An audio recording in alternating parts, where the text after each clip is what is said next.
লগে এমন করা তোর উচিত হইতেছে না। বাপ মরা পোলা, দুইটা পয়সা কামায়া মায়ের পুতে কোনো রকমে চলে। বেশি দরদ উতলায় উঠতেছে তোর না? এত দরদ থাকলে সিগারেটের টাকা তুই দিয়া দিস।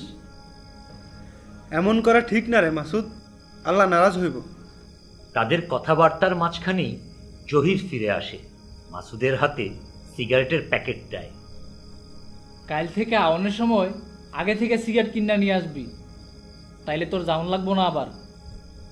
গুন্ডা মাসুদের কথার কোনো উত্তর না দিয়ে জহির বাড়ির পথে হাঁটতে শুরু করে।